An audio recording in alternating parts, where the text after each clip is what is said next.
I'm Barbara. I am a registered nurse for 33 years.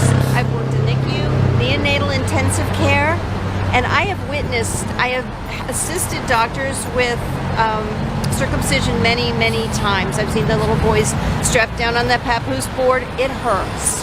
I have seen good jobs. I have seen bad jobs. I have taken care of the babies for days afterwards, and every time that baby boy pees, it hurts. He cries. His little face just crunches up and he cries.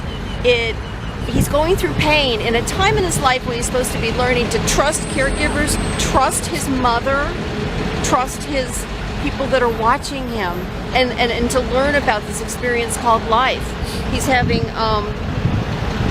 bad experiences.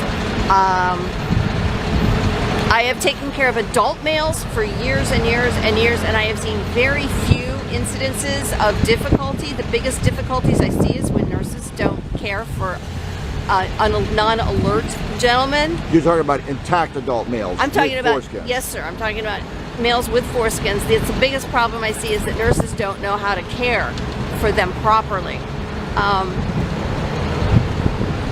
I am so happy to see these people. I had to stop on my way to work today. I was just going to the hospital. I had to stop on my way to work. Oh, you didn't know we would be here? I didn't know you were going to be here. And to talk to them and say, what's up with this movement? But I'm so thankful that someone is speaking up and speaking up for the rights of babies that have no say. You know, this is a body modification, just like a tattoo, just like a piercing. I have a piercing in my nose, and my mother was like, but you told me also when we were talking off camera, you told me about how so many moms react when they bring the boy back to her. Thank you. So when these new mothers are taking care of their new little circumcised boys for the first few days, I see the anxiety and worry and trepidation. I have to teach them how to take care of them, and they still are in pain. That little Vaseline gauze doesn't do anything. Those little boys are still in pain. They're swelling. You know, we're trained to watch for the first urination to make sure the swelling hasn't cut off the flow of urine. And I see these moms really becoming anxious. What does anxiety do? It inhibits your breast milk flow. It inhibits your bonding. I don't see anything good about it. There's nothing good about it. It hurts babies. It hurts moms. It hurts relationships. And it hurts other humans growing up and trusting in this world. I have, we have many hundreds and hundreds, probably thousands, many thousands of moms in our movement who they call themselves regret moms, and many because they regret that they allowed a doctor or a nurse to do this to their baby, and many go on to have other baby boys that they keep intact, but quite a few women have told me that they became regret moms the instant that doctor brought the boy, or the nurse brought the boy back from the circumcision chamber. They become instant regret parents, or when they open up the diaper and see what the damage that has been done to his tiny body. Have you seen that phenomenon yourself? Oh yes, I see regret. Oh yeah, I've seen it. I've seen the anxiety. I identified anxiety. I'm trying to think of what I've heard women actually express, but I definitely have seen the anxiety and the worry and that.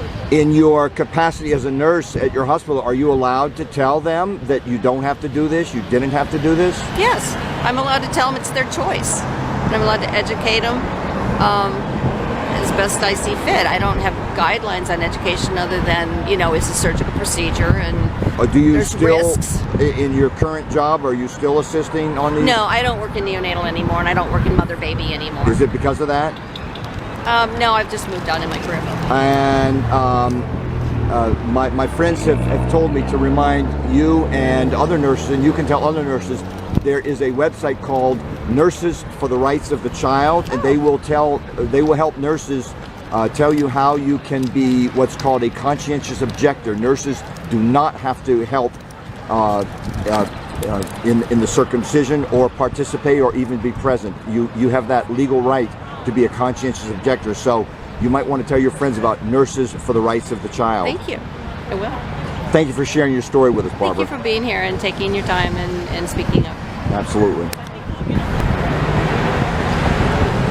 Okay, I want to say too that my daughter's due to deliver a boy this week. I only had girl children, so thank God. And I spoke to them about body modification, about the rights of the child, about surgical intervention, and I had them listen to several look up several websites about the risks.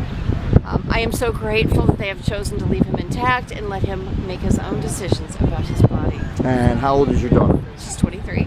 Well, and would this be your first grandchild? It is.